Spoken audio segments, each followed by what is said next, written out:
So welcome students to the Vigyan classes. Here we are going to study about some interesting chapter, that is the matters surrounding in our. So that is a chemistry first chapter. So in this chapter we are going to study what is matter and what is the composition of matter, and matter is made up of what? That is particle or what, and what are the properties of matter, and what is the evidence of the particles and the classification of the particles. तो बिल्कुल simple सा chapter है, बहुत ज्यादा मजा आएगा आपको।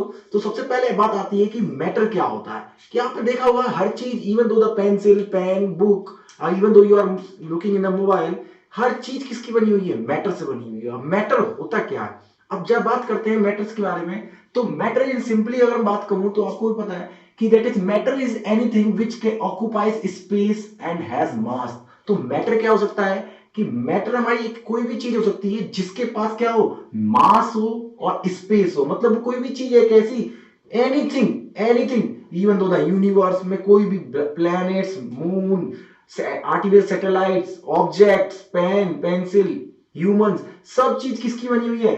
किसकी बनी हुई है? मैटर्स की। मैटर क्या है हमारा? मैटर एक ऐसी चीज है जो क्या करती है? स्पेस और मास ऑक्युपाई करती है।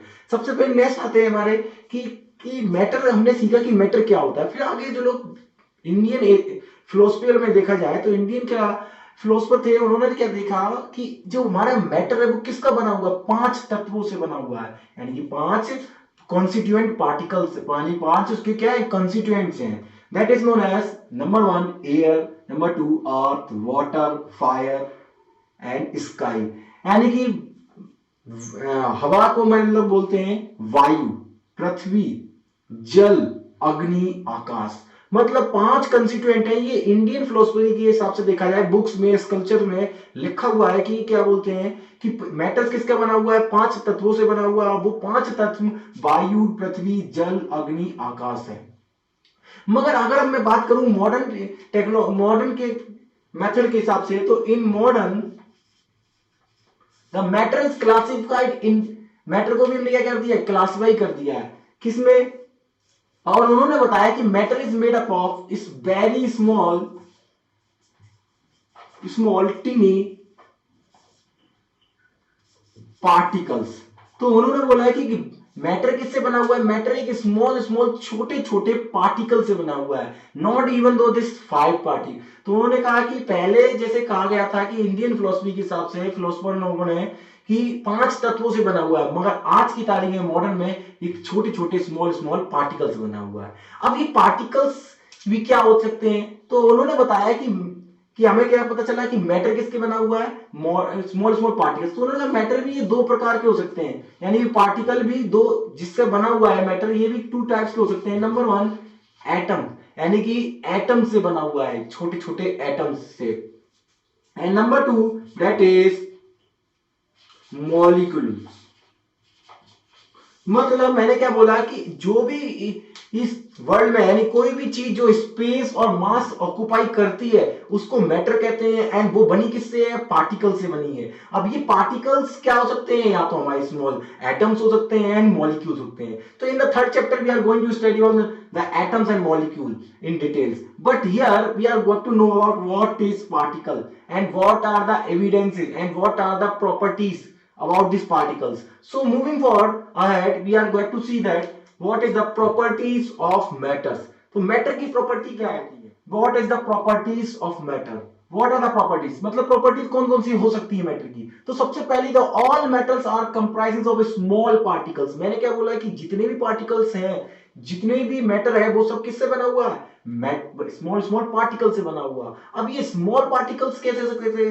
मतलब जितना भी मैटर है इस यूनिवर्स में, जो भी स्पेस ऑक्युपाई कर रहा है, वॉल्यूम ऑक्युपाई कर रहा है, वो सब किससे बना हुआ है? मैटर से बना हुआ है। अब ये मैटर किस क्या होता है? मैटर आपको पता चला कि इस पार्टिकल से बना होता है। अब ये पार्टिकल से भी बहुत स्मॉल बहुत छोटे हो सकते हैं। कहने का आप एक एक्सपेरिमेंट ले सकते हैं कि सपोज मैंने क्या किया कि एक मैंने पोटेशियम परमैंगनेट ले लिया है, कॉपर सल्फेट ले लिया। कॉपर सल्फेट को मैंने एक वाटर में लिया, उसको डिसॉल्व कर लिया, छोटा सा पार्ट मैंने उसके क्या लिया, 1-2 ग्राम लिया मैंने पोटेशियम सल्फेट। उस पोटेशियम सल्फेट को मैंने क्या किया? डिसॉल्व किया। डिसॉल्व करने के बाद मैंने पोटेशियम परमैंगनेट को, या फिर आप कॉपर सल्फेट ले सकते हैं। कॉपर सल्फेट ब्लू रंग का होता है, पोटेशियम परमैंगनेट आपका पर्पल रंग का होता है। तो पोटेशियम परमैंगनेट को मैंने जब डाइल्यूट किया, मतलब मैंने इसको डिसॉल्व किया, डिसॉल्व करने के टर्न्स डार्क पर्पल रंग, तो उसका पर्पल रंग हुआ। मैंने उसको डाइल्यूट करता गया, डाइल्यूट करता गया। सपोज मैंने क्या किया, उसको एक बीकर में उसको तैयार किया था। अब इस बीकर से मैंने इसको क्या किया, ऑन डाइल्यूशन में डाइल्यूट करता गया। मैंने क्या किया, मैंने एक कप उसको घोल के रखा था, एक कप को मैंने एक बड़े गिलास में डाल दिया, तब उसका क्या हुआ, रंग कम हो गया, मगर पानी और मिला दिया इतना ज्यादा, फिर भी क्या है उसमें स्मॉल, इसको जो पर्पल रंग थे वो अभी भी है पोटेशियम परमैंगनेट के।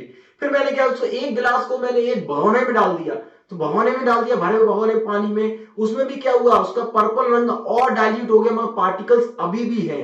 मगर मैंने उसको और लिया, मैंने क्या बोलते हैं, बड़ी सी बाल्टी में डाल दिया, बड़ी सी बाल्टी में भी, वो भी क्या हुआ, अभी भी उसके कलर्स दिखाई दे रहे हैं। यानी कि इससे साबित क्या हो रहा है कि जब हम डाइल्यूट करते जा रहे हैं, डाइल्यूट करते जा रहे हैं, तो क्या हो रहा है, जो पार्टिकल्स थे दूसरे वाटर में डाल दिया, तो पार्टिकल्स ने क्या किया, दूसरे पार्टिकल्स के संग क्या हुआ, मिक्स हो गए, मगर वो छोटे छोटे थे, इसलिए डाइल्यूट, बहुत छोटे पार्टिकल्स थे, स्मॉल स्मॉल। तो इससे क्या हुआ, डाइल्यूशन करते समय क्या हो रहा है, कलर तो डाउन हो रहा है, उसकी कंसंट्रेशन कम हो रही है, मगर साथ साथ क्या हो रहा है कि पार्टिकल्स स्मॉल है, ये भी साबित हो रहा है उससे। हमने क्या किया, उस पूरी बाल्टी को उठा के बड़े से बहुत बड़ा टप रखा था, उसको पानी में, और उसमें डाल दिया। उस डालने का तो उसमें और रंग कम हो गया, वो पार्टिकल्स अभी भी स्मॉल स्मॉल थे, बहुत छोटे थे, इसलिए वो क्या हो गए, दूर दूर हो गए। और हमने क्या किया, पूरे पूल में डाल दिया। तो आप इससे एक चीज ध्यान रखिए कि पार्टिकल्स कैसे हो सकते हैं भाई, वेरी बहुत छोटे छोटे हो सकते हैं। दूसरा प्रॉपर्टी आती है, these particles have space in between them. हाँ, ये भी साफ सही है कि second property of matter is what, the particles are have space in between them. यानी कि जो पार्टिकल्स है, जो भी कोई चीज बनी है, उन सब के बीच में क्या होता है, कुछ स्पेस होता है। These space is known as interatomic space या इंटर मॉलिक्यूलर स्पेस। एटम के केस में इंटर एटमिक एंड मॉलिक्यूल्स के इंटर मॉलिक्यूलर स्पेस।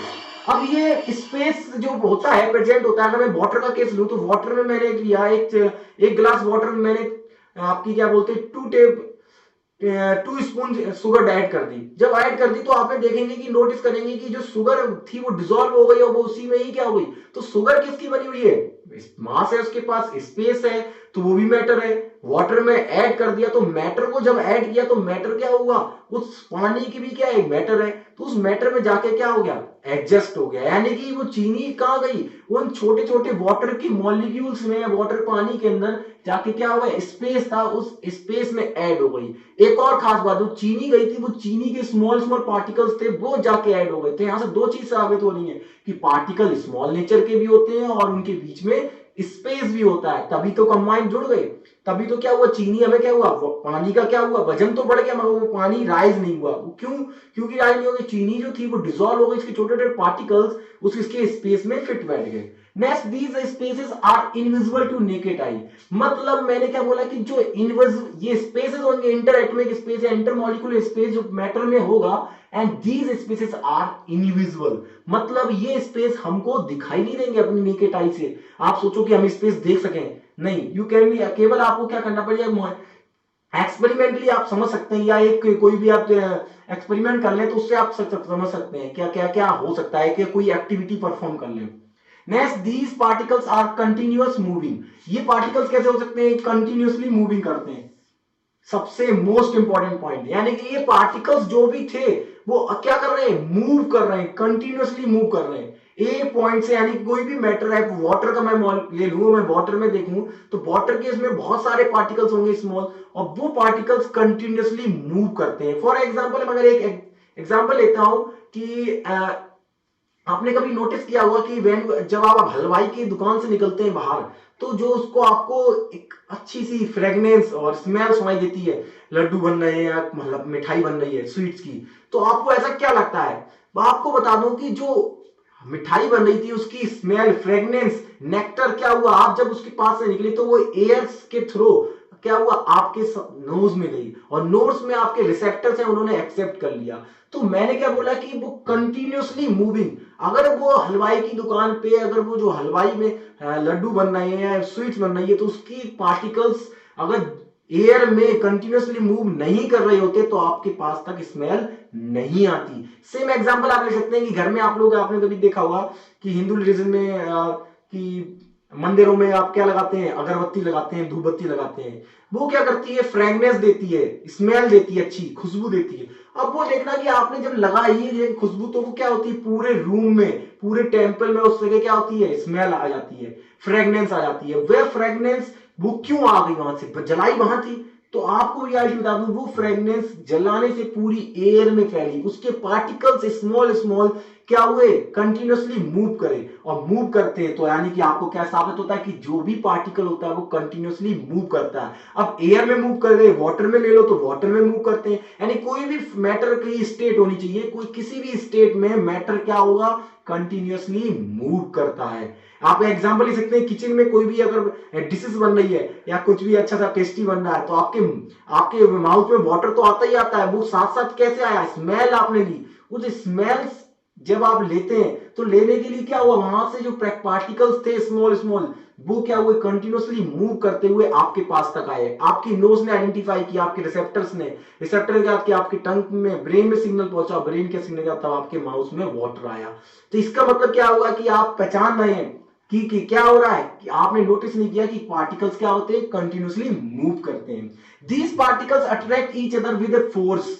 हाँ, ये भी मोस्ट इंपोर्टेंट पॉइंट है कि जो भी पार्टिकल्स हैं ये क्या करते हैं, अट्रैक्ट करते हैं एक दूसरे को, मतलब पार्टिकल्स अट्रैक्ट ईच अदर। मतलब आपने क्या किया, कभी भी आप वाटर में चीनी यानी शुगर डाल दें या चीनी मिला दें तो आप क्या करेंगे, इन दोनों को अलग करने के लिए क्या अलग आसानी से नहीं कर सकते, क्यों, कि जो चीनी थी और जो वाटर के मॉलिक्यूल्स थे उनके बीच में फोर्स ऑफ अट्रैक्शन, यानी कि उनके क्या हुआ, अट्रैक्ट करते हैं विद अ फोर्स, तो यानी कि उस फोर्स को कहते हैं फोर्स ऑफ अट्रैक्शन। तो मैंने कहा जितने भी पार्टिकल्स हैं वो हमेशा क्या करेंगे, एक दूसरे को अट्रैक्ट करेंगे, यानी कि आप ध्यान से रख सकते हैं कोई भी पार्टिकल हो, यानी कि मैटर किसका बना हुआ, पार्टिकल्स, और पार्टिकल्स की क्या होते हैं, अट्रैक्ट करते हैं एक दूसरे को। ठीक है, अच्छा आगे बढ़ते हैं। The force with which they attract others varies from matter to matter. हाँ, ये भी बात इंपॉर्टेंट है बेटा, कि जो भी नेक्स्ट प्रॉपर्टी भाई क्या होगी, कि जो भी matter, so our next is the states of matter. तो मैटर्स की कितनी स्टेट्स हो सकती हैं, तो मैटर की स्टेट्स के बारे में हम लोग थोड़ा डिस्कस करेंगे। मैटर में की 3 स्टेट्स हो सकती हैं, that is number 1 solids, liquid and gas. यानी कि मैटर के अंदर क्या है, 3 पार्टिकल से बना हुआ है जो स्पेस और मास ऑक्यूपाई करता है, मगर ये इनके 3 रूप भी हो सकते हैं। अब 3 रूप कौन कौन से हो सकते हैं, सो सबसे पहले सॉलिड, लिक्विड्स एंड गैसेस। तो मैंने क्या बोला कि सॉलिड हो सकती है, लिक्विड हो सकती है, गैसेस हो सकती हैं। ठीक है, बात करते हैं कि सॉलिड्स क्या हो सकती हैं और लिक्विड क्या होती हैं। तो अगर मैं देखूं तो solids they have fixed shape and volume. इनकी क्या होती है, फिक्स्ड शेप होती है एंड वॉल्यूम होती है। अगर मैं बात करूं लिक्विड की, तो लिक्विड क्या होते हैं, liquids have they have fixed volume but no shape. इनकी वॉल्यूम फिक्स्ड होती है मगर इनकी कोई शेप नहीं होती। अगर मैं बात करूं गैसेस की, तो they have no fixed volume and shape. मतलब मैं बात कर रहा हूं सॉलिड, सॉलिड की क्या होगी, फिक्स्ड शेप होगी, जैसे कि आयरन ले लो। अगर मैं बात करूं आयरन की, तो क्या होगी, शेप भी फिक्स्ड है और आपकी इसकी क्या है, वॉल्यूम भी फिक्स्ड है। अगर मैं बात करूं लिक्विड की, तो लिक्विड की क्या है, वॉल्यूम, कंटेनर की वॉल्यूम लेता है नहीं लेता है, मगर क्या करता है, शेप ऑफ द कंटेनर लेता है, मगर इसकी फिक्स्ड शेप नहीं होती है। द मिल्क, दूध ले लो, पानी ले लो। अगर मैं बात करूं गैस, तो they have fixed volume and shape. इनकी फिक्स्ड शेप होगी और फिक्स्ड वो दे डू नॉट हैव, इनकी ना कोई शेप होगी फिक्स्ड और ना कोई इनकी वॉल्यूम होगी। मतलब ये कि जिसमें आप रख देंगे उसकी शेप ये ले लेते हैं। इनके बारे में थोड़ा और डिटेल में आगे पढ़ेंगे, बट जनरल की पॉइंट्स देख लेते हैं कि आगे से जल्दी जल्दी से। They have high density. मतलब अगर मैं बात करूं सॉलिड की, तो इनकी डेंसिटी क्या होगी, काफी ज्यादा होगी।